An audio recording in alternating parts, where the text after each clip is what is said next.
welcome to Above Replacement Radio. I am your host, Chris Gianta. You know what Christy Mathewson wasn't worried about?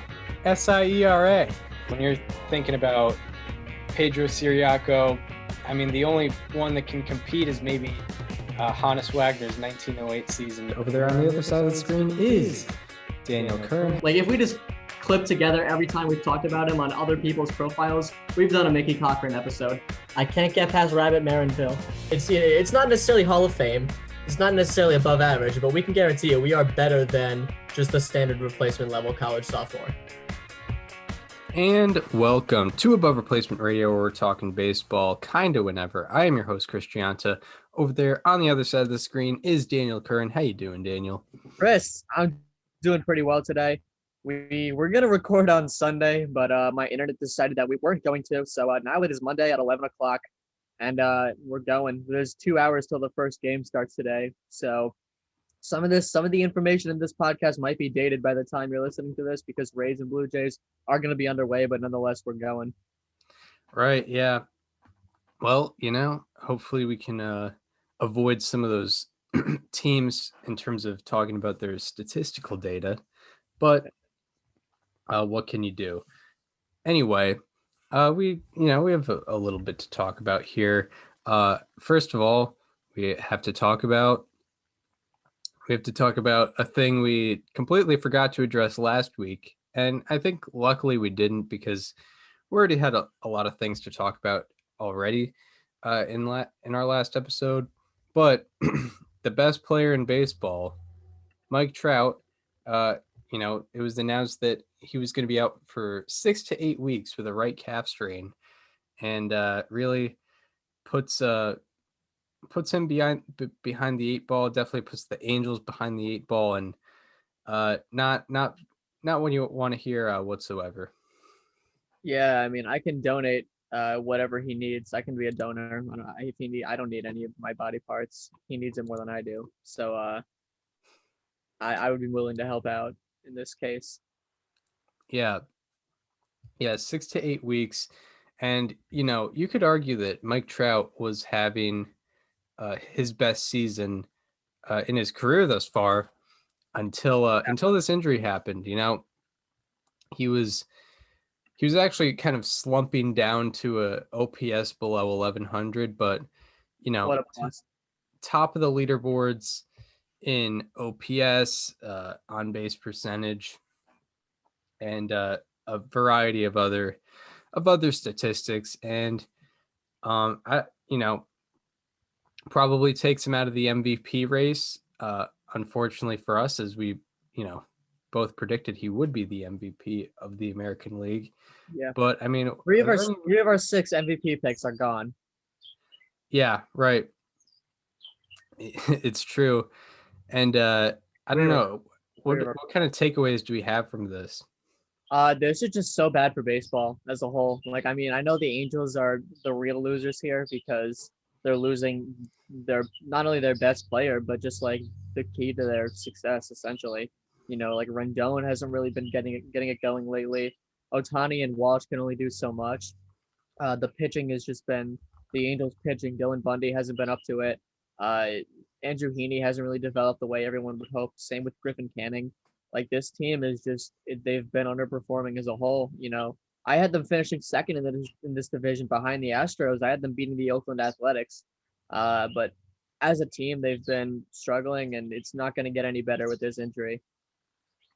Yeah, very much so. And yeah, like, there's been a few shining stars with the Angels thus far, and then not a whole lot else. It's just been, Ohtani and Trout have been stealing the show for them. But, the surrounding cast outside of possibly like Jared Walsh has just been generally underperforming, especially in the pitching department. Dylan Bundy, after a great year last year, and a guy who is looking to be one of the premier free agent pitchers after this season, now has a 6.5 ERA with the Angels this year. Yeah, and I mean, to keep with injuries, like 3 of their starters from opening day are out for a decent amount of time. Dexter Fowler's out for the year with a torn ACL. Max Stassi had a concussion. He doesn't have a timetable right now, and now Mike Trout. So I mean, like this team, the injury bug has been a problem. They had one of the better lineups in the league, in my opinion, but now you have Taylor Ward starting for your team. You have Drew Butera starting for your team. You have Phil Gosselin. Like this is not a playoff team at all. Yeah, it does make me curious now what the team did when Trout was out in 2017. And they were kind of in a probably similar situation as I they mean, like were. even with Trout, like the division was far less competitive then than it is now because the Right. Astros won that division by like 35 games. So Yeah. like I don't know. To me, like they obviously were not going to do anything in that division whether Trout was there or not. I mean, maybe you could have made a wild card, but the Twins won like 93 games that year, something like that, 90 something. Yeah, It would have taken a lot for the playoffs. yeah, I'm not sure, but I'm just trying to look at the schedule and results I know the just for Yankees won like 91, I think. Yeah, the Yankees won 91. So the Twins probably won like high 80s or something like that. yeah. Yankees were a sub 500 team too. So I mean, it would have taken a lot in the time Trout was hurt. Right. Let's see. So Trout was out from May 28th to July 14th in 2017, and they ended up going a game below 500 while he was out. So, definitely not a correlation doesn't equal causation, but not really that much of an effect. So they probably had an easier schedule, but yeah, it's definitely a blow to the Los Angeles Angels of Anaheim as we know them. Because I mean, he was one of their very few shining stars, and now he's not going to be here for a couple months. Yeah, this hurts baseball as a whole too. Like the league is just better when Mike Trout is on, regardless of how the Angels are playing. Like people love seeing Mike Trout highlights no matter what he's doing. Every time he homers, you see it, even if they're losing 6-15 in like the eighth inning of a game. Like everyone loves seeing Trout highlights. Everyone loves seeing him play well, and it's gonna hurt. Probably not seeing him at the All-Star game this year in Colorado, unless he comes back. Like I mean, he'll still probably get fan voted in regardless. But I mean, he'd have to be back in the 6 weeks within the 6 to 8 time frame, realistically. That's right. I don't think I really have much else to say on the matter. Do you? I don't. I mean, like, is this like a beginning of the end for like Joe Madden, maybe? Potentially, yeah. I mean, the Angels have come in and, after hiring Joe Madden, they've underperformed. Even without that high of expectations, they've underperformed. So it's potentially, if they do bad under this stretch without Trout, it could potentially be a thing where Joe Madden kind of gets the blame for it. Yeah. I mean, they were like I said, like I had him finishing second in the division this year.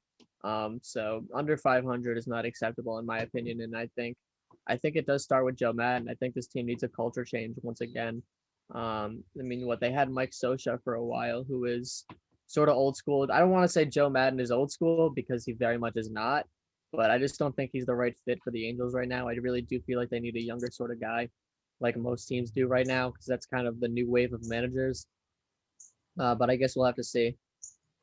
Yeah, and also you have to consider the Angels really did nothing in the offseason outside of get Raisel Iglesias and Jose Iglesias, which are two.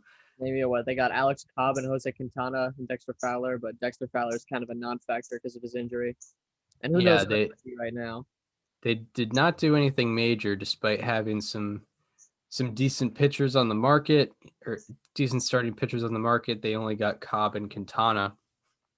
And yeah, could be a thing to blame on both the front office and also management on the field.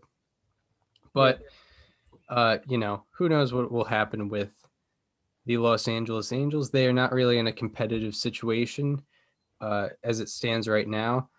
However, the Cleveland Indians have kind of put themselves in a competitive situation. I believe they're second in the American League Central. However, they lost one of their biggest offensive contributors, Franmil Reyes, for 5 to 7 weeks with, I forget what the injury was, but he is out 5 to 7 weeks. I think it was an oblique. Yeah. And this was someone who was having his best season thus far. And also, he had the second highest OPS on the Indians behind, reigning MVP runner-up Jose Ramirez. And it's a team that, does not have a lot of offense. And when you lose someone like Reyes, it's very, very bad. I'm just gonna say this. You mentioned, the Indians have put themselves in this position where they're competitive. I would say that the rest of the division has put the Indians in this position. I don't really see them as being that competitive of a team. They have a -2 run differential. They're a game and a half behind the White Sox, who, I don't know if you watched their series against the Yankees this weekend, but Tony La Russa pretty much threw the game on Sunday. Friday was obviously very unlucky. You grounded to a triple play. That's never that's very luck based. And the Royals obviously fell, and the Tigers and the Twins have severely underperformed. But the Indians, nonetheless, Franmil Reyes is one of 2 regular offensive contributors to have a weighted runs created plus above 100. His is 139. So it's pretty much just the Jose Ramirez show in Cleveland now. Yeah, from an offensive perspective, that's very true. And I guess the thing that Indians fans can be sort of optimistic about is, they didn't really have any offense last year, and they were able to succeed. Not saying that 8-team playoff, they wouldn't have made it in the normal playoff, would they? Yeah, I think so. They had a better record than the Yankees, and maybe you're right. And they had the advantage over the White Sox, which is why they got the 4 seed. Yeah, wouldn't that have been a tiebreaker game then? Potentially. What would it have been? I think it would have been Indians, White Sox in the wild card game, is what it would have been. Let me look. With the Yankees, the first team out, Astros obviously not. Yeah, you're right. It would have been Cleveland White Sox in the wild card game. Okay, so yeah, they still would have hosted the wild card game, but that was only over a 60-game sample, and you also had Shane Bieber putting up a 281 ERA plus, and you're not gonna have that this year, as good as he is. Yeah, they had an 86 team OPS plus last year. This year it's even worse, and I guess not having Reyes in there will also make it worse, but it does kind of tranquilize kind of your hopes for the team, especially now that it's harder to get into the playoffs. Yeah, it does. This is a very brutal injury for the Indians. Yeah, it's like I said, it's basically the Jose Ramirez show now. Yeah, he's been Ramirez has been consistently good, but now you don't have Lindor. Obviously, he's on the New York Mets, and Reyes was the biggest offensive contributor outside of that. And yeah, it was it's not good to see at all. 11 home runs this year, also second most on the team. Led the team in RBI as well. Was someone who was consistently in the middle of the lineup. Yeah. But leads the team in slugging right now. Even if you count all the non-qualifiers, he still leads the Indians in slugging. And Tristan McKenzie has a 185 weighted runs created plus. He had a random single. So right. So yeah, Reyes being out puts Cleveland's lineup in a tough situation. But now on to another piece of news. So the Tampa Bay Rays on Friday made a deal that opened some eyes, maybe not because of the trade, but maybe what the trade implied for one or two of their prospects. They traded Willy Adames for two relievers. I think there might have been someone else also be going to Milwaukee, but they got Drew Rasmussen and what was it? JP Fireisen. Fireisen. The fire hose. Yeah, JP Fireisen. They're going to Tampa Bay. Now, I haven't done too much research into either of them, but I'm curious as to. I can tell you everything you need to know.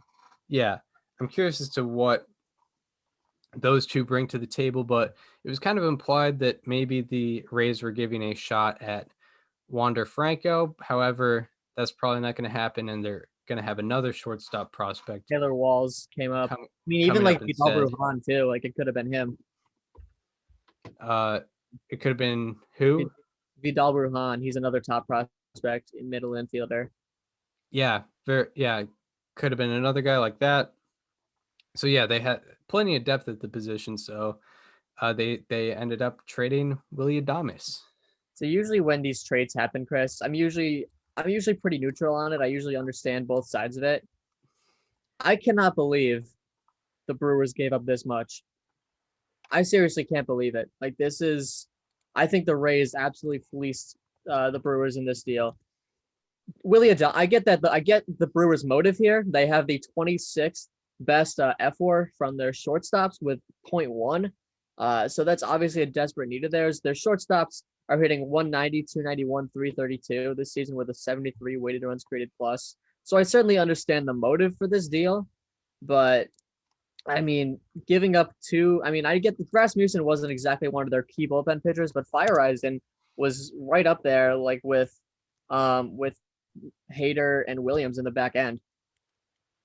Yeah, I'm looking at the stats now. He was very, very good. 2.95 ERA. An expected ERA right around there. Keep this in mind. JP Fireisen, like you just mentioned, a 2.95 ERA. He had one particular outing, Chris, where he had 4 earned runs in 1/3 of an inning on May 16th against Tampa. I know you can't just take that out, but if you took that out, he was a 1.29 ERA this year. Wow. Yeah. That's obviously really good. He has 23 strikeouts and 21 1/3 innings pitched. His expected batting average is in the 89th percentile. That's his whiff percentage is in the 99th. He has some of the best swing and miss stuff in the game. And then now you're going to put him on the Rays where they know how to treat their bullpen pitchers. This is going to be dangerous. I remember I tweeted right after it happened. He's going to make a name for himself in October. Like I could see him being this year's Pete Fairbanks. Yeah, that's a very good point. Yeah, you look at the Savant stuff, his fastball spin rate is in the 97th percentile. That just kind of jumps off the page for you. Also, this particular year, his line drive percentage is 16.3%. The league average is 25.6%. So he's very well below league average. So, and the strikeout numbers are also very good. 27.4% of his batters faced ended in strikeouts. So yeah, he's I think that's a very good pickup, and the Rays clearly didn't really need Willy Adames, especially after what he's done this year. The Rays did not need Willy Adames, but the Brewers, I feel like the Brewers. Do you want to guess their cumulative reliever F4 this year? This year? Yeah. That's a good question. Or where it ranks? You could do that too. Yeah, that's fine with me. Is it like 20th? 22nd. 22nd. They have -0.1. Yeah. Their bullpen has lost more games for them than they've won, and they just traded one of their better bullpen pitchers. Weird. Yeah, weird. Devin Williams is up to way too much of expectations just because he was crazy last year. And like obviously he's not going to have an 0.33 ERA this year, but he is a 386, and I feel like we could. And he has a 30% home run to fly ball rate, so I feel like we should be expecting more from him as well. Anyway, Hader's been Hader. Like I mean, he's been his regular self. Fire Eisen was the second best reliever that they had in F4 behind Hader. Yeah, weird. Really weird. His only real problem is that he walks 5 guys per 9. But I mean, naturally that's just gonna come down, especially in Tampa, because I mean they obviously know what they're doing with their bullpen pitchers. They're gonna figure out different ways to use him. Drew Rasmussen also, we haven't talked about him. He is a 13.24 strikeout per 9. He has 25 strikeouts and 17 innings pitched, 6.3 walks per 9. So obviously the walks need to come down, but naturally it's not just going to stay at 6.3 for the whole season. Yeah. Yeah. And what are the hits per 9 for those guys? Does Savant or does Fangraphs have hits per 9? Where do I get those? Is it under standard or something? I don't know. Do they have whip or something? Because if they have high walks per 9 but low hits per 9, it kind of evens out. I mean, let me just go to Baseball Reference now that you mentioned that. Because yeah, I mean, like I said, I can't believe the Brewers gave up the fire hose that easily. I thought they should have kept him. Fire Eisen has 4.6 hits per 9, so that's he very actually good. Walks more guys than he allows hits. So that's something to look at. And then Rasmussen is 6.9 hits per 9. Yeah, it's kind of. I mean, that's not obviously that's right around where his walk rate is. So I mean, Rasmussen can certainly be better. But I mean, Fire Eisen is the real prize for the Tampa Bay Rays in this trade. And Willy Adames, he had a 124 weighted runs created plus last season, which was pretty good. But I mean, it's in a 60-game sample. This year he's been struggling a lot more. He's an 84 weighted runs created plus, or 81, excuse me. So that obviously isn't great. But nonetheless, it's certainly an upgrade over Luis Arias and Orlando Arcia. Yeah. Kind of disappointing how both of those players just have not panned out thus far. Like Arias was like a top 30 prospect a few years ago. Arcia was a top 5. Yeah. And yeah, Arias, by the way, did the Padres win that Grisham Arias deal or what? And they got you Darvish out of Davies. Right. Yeah. That was a 500 IQ move by AJ Preller. Yeah. Oh my God. Right. And they get Drew Pomeranz too, or is that a free agent signing? They signed. Yeah, they signed him. Yeah. That was what it was. There was another player that went from Milwaukee to San Diego, or from San Diego to Milwaukee. I'm trying to think. Let me look this up. But man, yeah, it seemed pretty even at the time, and I might have even leaned towards Milwaukee winning the deal because I had heard good things about Arias. But Trent Grisham has been one of the best outfielders. Eric Lauer. Oh, right. Oh, that's tough. Yeah. Wow. So, yeah, something to think about there. Yeah, Adames, it's kind of weird. He got, according to Baseball Savant numbers, he got lucky last year. He's getting unlucky this year. His expected stats are actually kind of Willy Adames is right around league average as a hitter.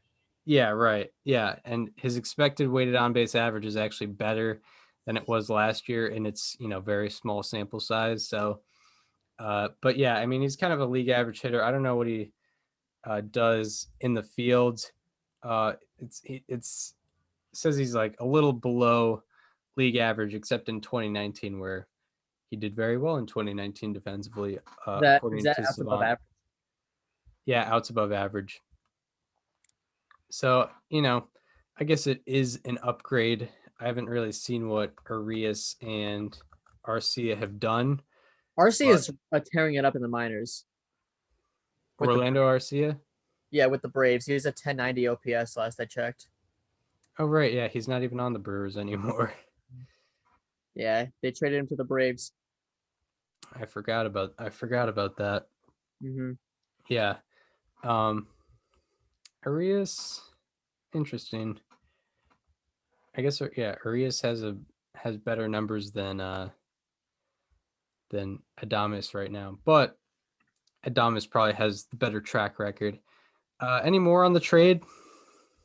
Honestly, I got nothing. So, also, if anyone has been tracking social media lately, you've probably been hearing about the New York Yankees starting rotation. Obviously, the headliner of those performances was Corey Kluber's no hitter, but for the past month, they've been doing very well. What do you have about the Yankees rotation? Well, I mean, they've gone an entire turn through the rotation without any starter allowing an earned run. That's impressive in itself. That's 35 innings pitched over the last 5 games where nobody has allowed an earned run, which is, I mean, that's insanity. That doesn't happen. Looking at team pitch, I'm going over team pitching stats right now, just to see exact numbers, like peripherals, FIP, how lucky they got, whatever. And that'll be up in just a second. But what I mean, it was Corey Kluber's no hitter. It was Domingo Germán. It was Jamison Taillon, Garrett Cole, and Jordan Montgomery. Yeah, they had an. Well, I think I picked the wrong date here because it says Yankee starters of an 0.92 ERA, and that doesn't make any sense. Was it the 19th that Corey Kluber threw his no hitter? I think it was Wednesday, the 19th. Yeah. Okay, cool.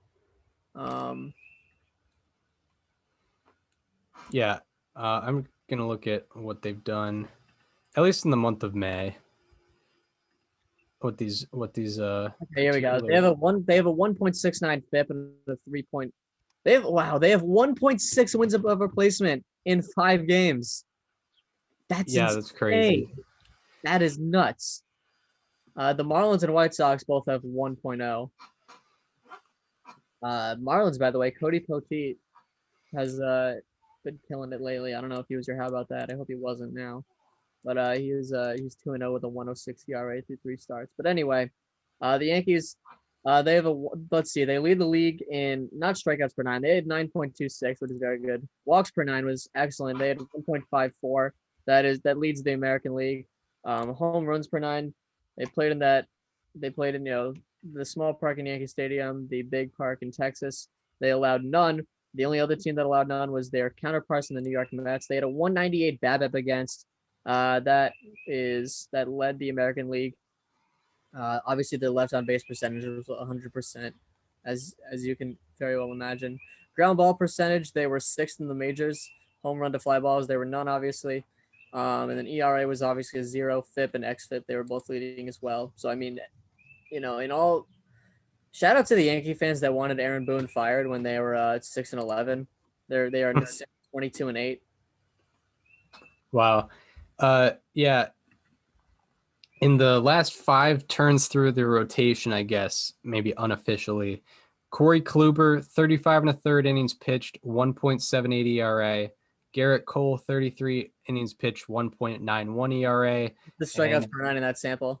And Domingo Germán, 31 1/3 innings pitched, 1.72 ERA. He actually has the lowest ERA out of that group. Cole. What is Garrett Cole's strikeouts per 9 in that sample? Actually, a little underwhelming, 11.45. Oh, wow. That is very disappointing. But only 1.36 walks per 9, so very high ratio. Yep. But yeah, they've been killing it for a little longer than I think people have realized. Yeah. Well, I mean, because their struggles get projected far more than their successes, just because they're expected to be, the Yankees. So when they're 6-11, it's a national story. Yeah, that's very true. Yeah. The AL East has been a dogfight. The Red Sox are still clinging on to first. The Rays have won 10 in a row, and the Yankees are going. Yeah, it just seems like the Red Sox just keep winning 2 out of 3 consistently, and then just teams will just randomly Sweep.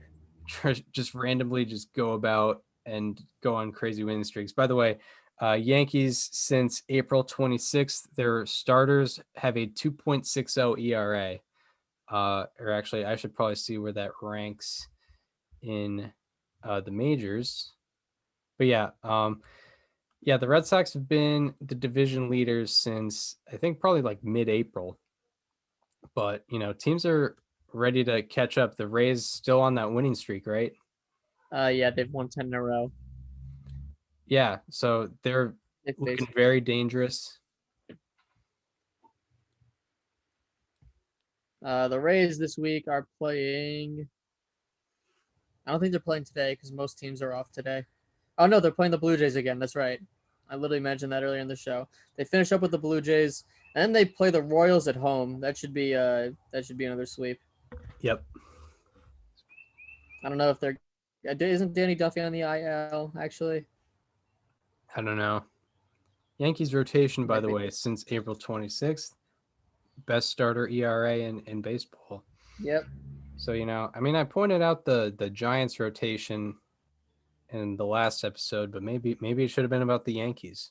Yeah, I mean the Dodgers handed it to them, especially was it Descalfani that started yesterday? Yeah. Yep. 2 2/3, 10 earned runs. Yep. That was something. Yeah, it was, his ERA jumped up 1.5 runs, which is like That'll do it. Not something you see very often this late into the season. It was crazy. I remember in 2019 when the Red Sox beat the Yankees 19-3 and 12 of the runs came off Masahiro Tanaka, who had made the All-Star game, and his ERA went from like 2.7 to 4. Man, that's pretty wild. Yep. Yeah, 2 2/3, 10 earned runs is not going to do it. It was tough.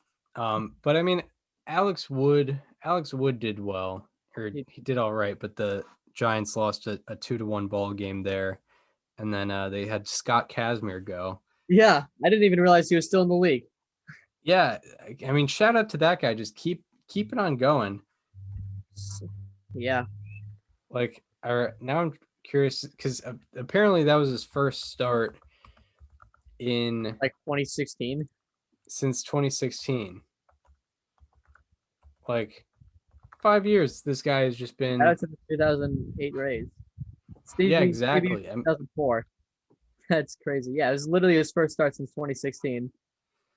Good for him, and he pitched pretty well. I mean, only 4 innings, but no walks. That's pretty good. Just the home runs were a bit of an issue. Yeah, I'm curious to see what he's been doing in the last 5 years.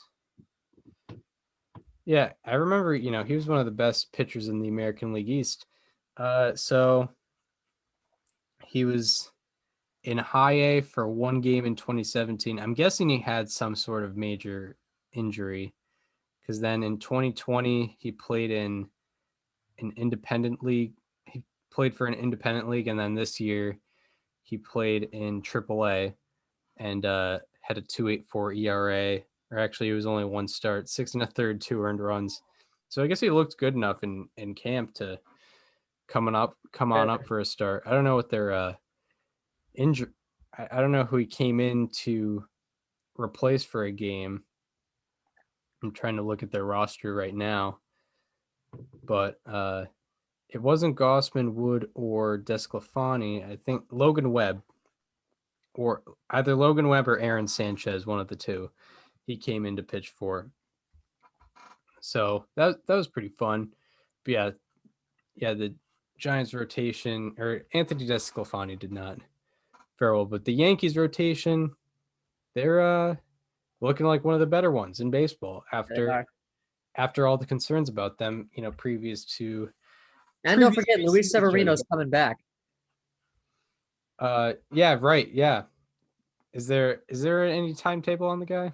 I don't believe so, but I'd say just like some point in the summer. Yeah. I mean, it doesn't. I mean, if the rest of the rotation is going to be like this, it really doesn't matter when he comes back. Okay. On Fangraphs, it says he's questionable for the season, but that's kind of general.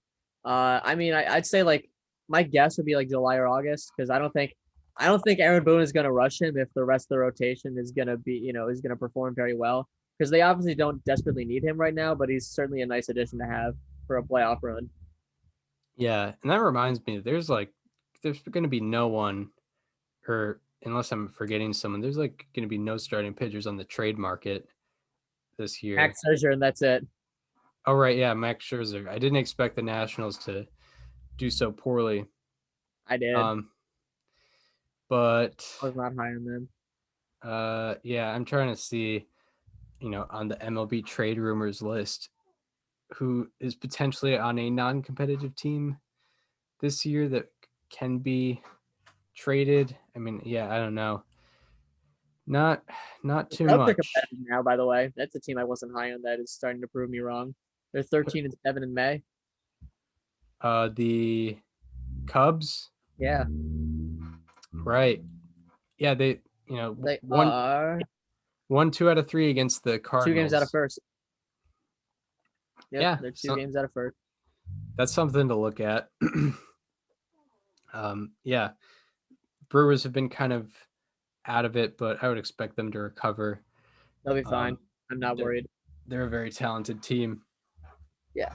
And they got Yelich back now, which is very, very good for them. He just hit his first home run of the year. If they can have him back for, the next 4 months. The Cubs would be never mind, no, they wouldn't. The Cubs would not be a playoff team. They'd be the first team out of the wild card right now if the season ended today. Yeah, the wild card would be Dodgers and Giants, right? Because the Padres, Cardinals, and Mets are winning the divisions right now. Right. So I guess, it's that was kind of a prelude to our segments, as we were highlighting something, highlighting a subject for a good reason. And now we're going to do more of that for our Monday, May 24th edition of How About That?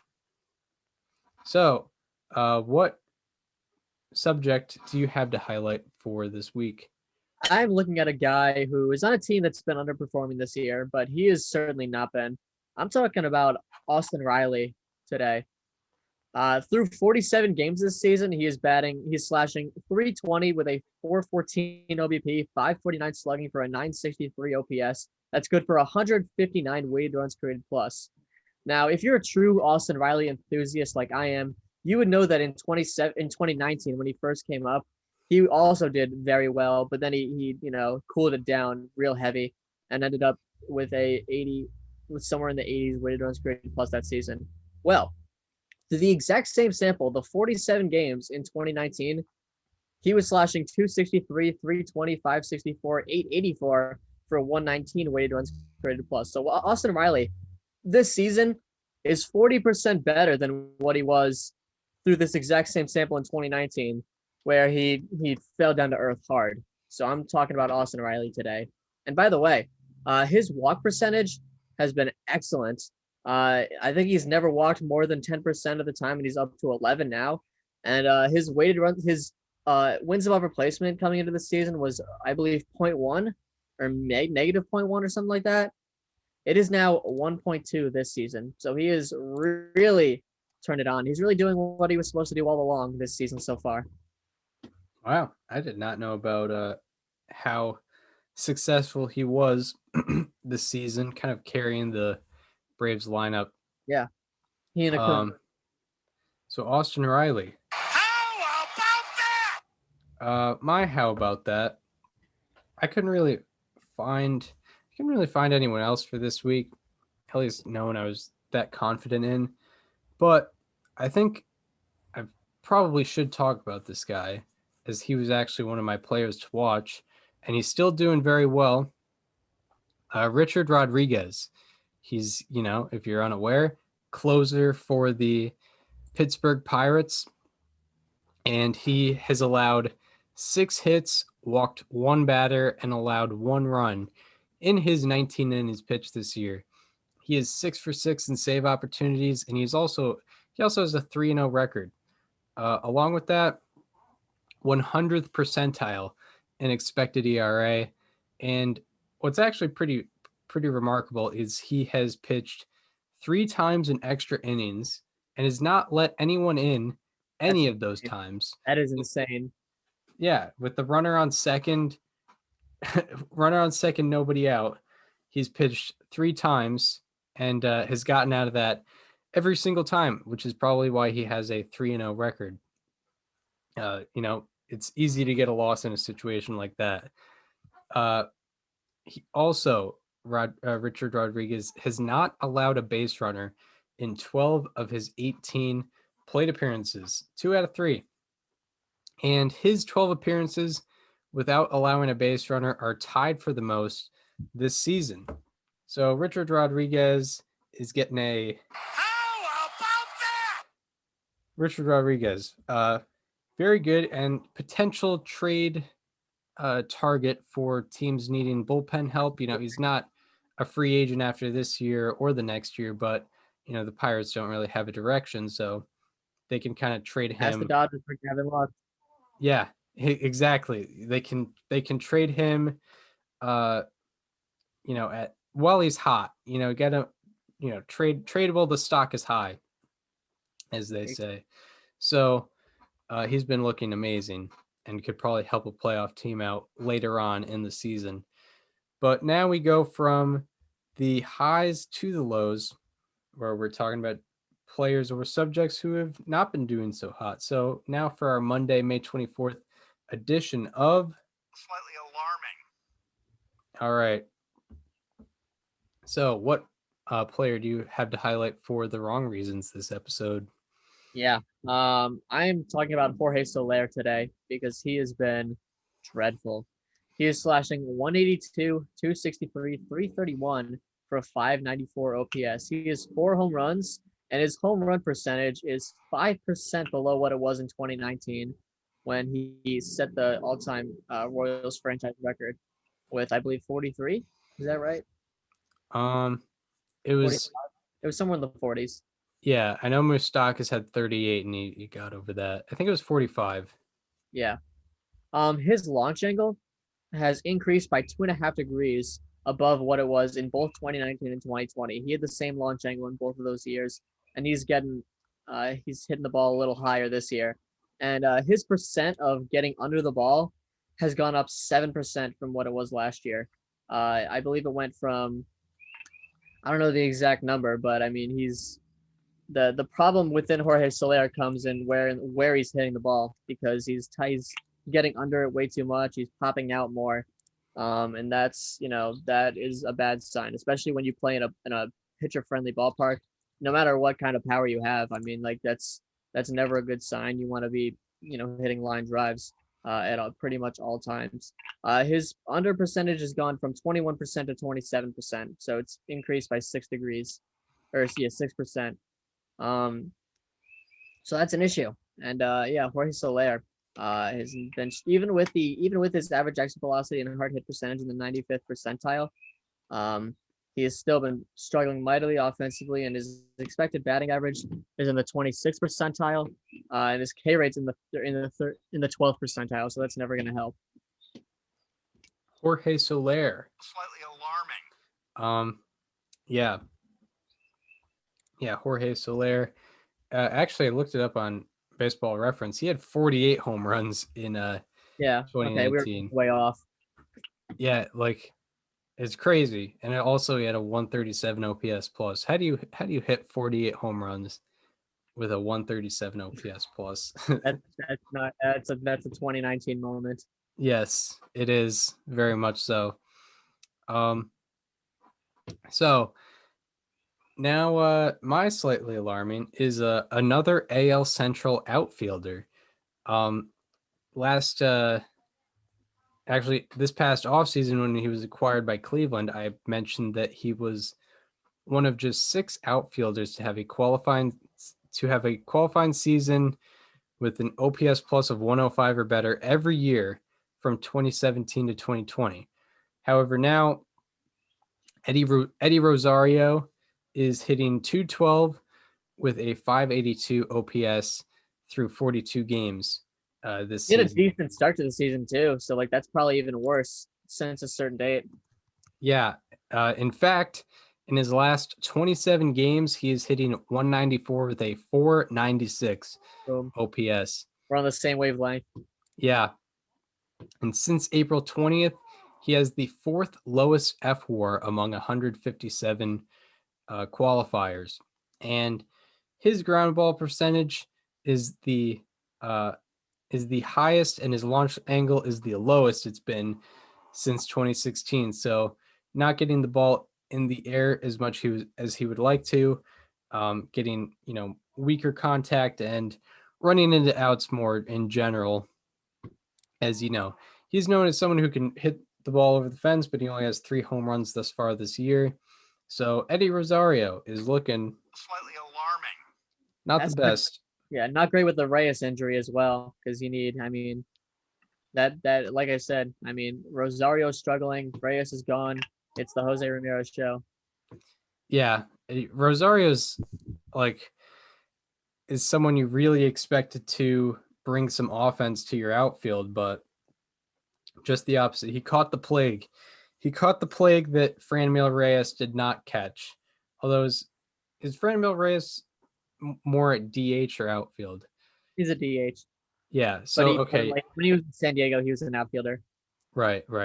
So yeah, Rosario caught the Indians outfielder plague that has just been out there since probably Grady Sizemore injured himself or whatever.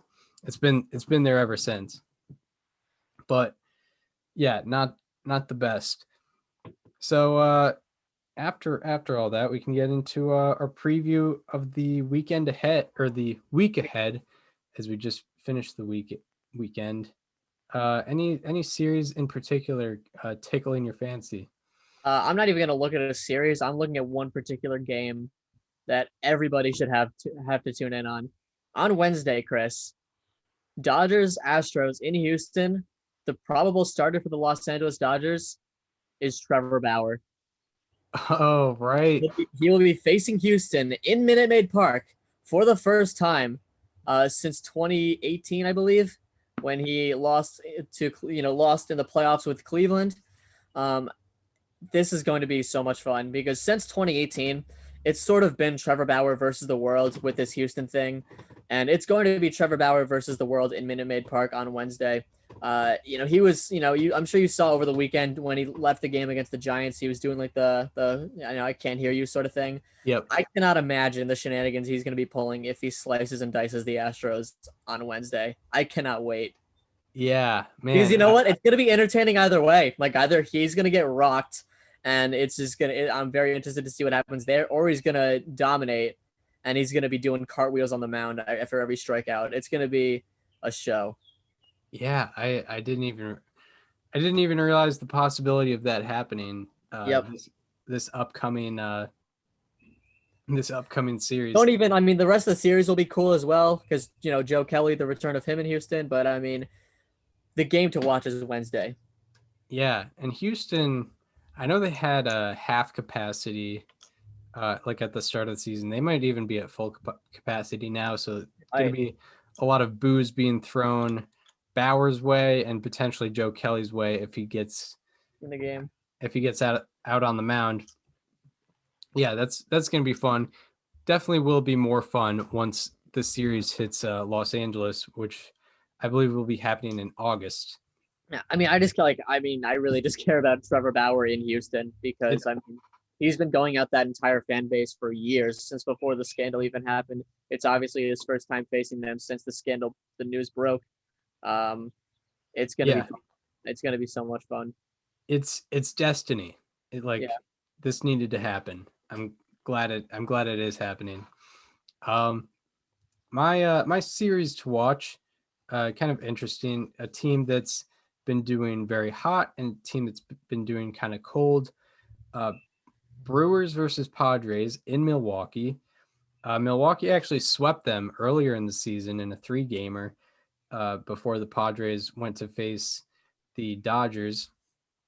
But maybe the Brewers are trying to recover. They have some of their best pitchers going. It's actually, and this is going to be a 4-gamer in Milwaukee. However, the Padres have won 9 in a row or something like that, In a row, yep. which is not something you want to see if you're Milwaukee. But Milwaukee has Brandon Woodruff going on Monday against Blake Snell. Then on Tuesday, you have Corbin Burns going against Joe Musgrove, two guys that have been doing extremely well this year. Then on Wednesday, you have Adrian Hauser versus Chris Paddock. Not the best two going at it, but it's Brewers Padres nonetheless on Wednesday. And then on Thursday, you have Brett Anderson against a starter that is to be determined. So it's going to be a good 4-gamer between the Brewers and Padres. Potentially, this is where the Padres can kind of continue their dominance, or the Brewers can kind of put a stop to all that. So, pretty interesting series. But, Wednesday night, you probably should watch Bauer versus the Astros. That's going to be a point. Do you have any predictions? Like it can be game related. It could be Bauer related. It could be like remember in Kansas City last year when he had the T-shirt. Yeah. That he revealed. Imagine he has a trash can T-shirt that he just takes off after he completes a complete game. Yeah, I'm trying to think of what cleats he could be wearing. I mean, the MLB is 100% going to find him. Yeah. The MLB is going to have a security guard just on call that's just going to have to arrest him off the mound the second he does something. Yeah, I think he already wore trash can cleats last year. I forget if he did. I'm going to look that up. But yeah. I mean, there's a lot to predict. The Astros, I think that the Astros offense has actually been doing very well. Pretty well, yeah. So I'm not sure, although they do have, outside of Yordan Alvarez, it's mostly righties that are usually doing well, and Kyle Tucker, of course. Trevor Bauer, garbage, trash can cleats. Yeah, it seems like it. There we go. Did you get fined for that or something? No, because it wasn't. I guess it wasn't anything with the rules. I'm gonna screen share it. This is what. Yeah. Yeah, as you can see on YouTube, just has some trash cans on his feet. Nothing else. Just trash cans. I don't know. Or actually, it was the White Sox game that he did. Yeah, he did that against the White Sox when he got homered off of Tim Anderson. I forget if it was once or twice, but also the fact that he's playing for the Dodgers adds a whole element to the whole Bauer versus the Astros thing, because it's the whole Dodgers team hates them. Bauer hates them. He's outwardly hated them for years, even before the scandal. This is going to be a wild ride on Wednesday. Yeah, I wonder if that played any factor into him signing. Probably not, but I doubt it. But I mean, the shared contempt for the Astros organization is something. And I feel like some of the guys on the team are probably over it just because they actually did win a World Series. But I mean, I don't know. Bauer obviously has not done that, so he definitely has that. Yeah, it'll be fun, and Willy still has the opportunity to do it, as I think it's been mentioned only 5 of the players from the 2017 team are still on the Astros, and then Correa is going to leave after this year, probably. Yeah. So he has the opportunity. He's got to do whatever trolling he can do. Yeah, I'm very excited. I mean, here's the thing: it has to be he's got to be in line for the win, and he's got to dominate. If he comes out in the 7th inning in a 1-0 Astros ball game, he can't do anything. And at the same time, if he once again, he did in his last start, if he has 126 pitches through 6 1/3, and he's up he's winning like 5-4 or something, like he doesn't have room. Like he's got to be dominating and he's got to be in line for the win. Yeah, really able to do it. Yeah, actually now that makes me curious as to who he's facing Wednesday night. It was one of the newer guys. It was most definitely not someone who was there in 2017, which I don't think anyone from that team on the pitching staff still is. Luis Garcia. I think it's Garcia. Luis Garcia. So, but in terms of, being able to put yourself in line for the win, Garcia's been doing pretty good, but Bauer probably has the advantage.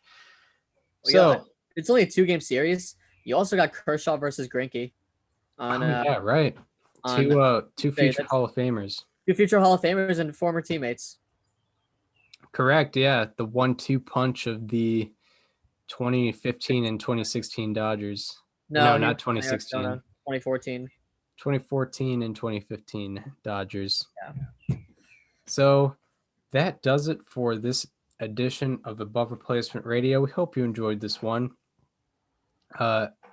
If you want to watch the conversation as it happens, go to our YouTube channel. It is called Above Replacement Radio. And subscribe to the YouTube channel. Watch, the playlists, the history series, the bubble case breakdowns for the Hall of Fame.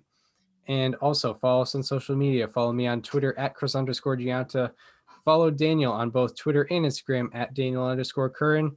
On Tuesday, wish him a happy birthday on those social media platforms. You don't have to. You definitely don't have to do that. Go ahead and do it, on May 25th if you want to. At Daniel_Curran on those platforms. And also follow the show Instagram at Above Replacement Radio for all the show needs and stuff, and maybe sometimes some stat graphics if I'm feeling it. So we hope you enjoyed this one, and we hope to see you on probably Thursday. This conversation is over.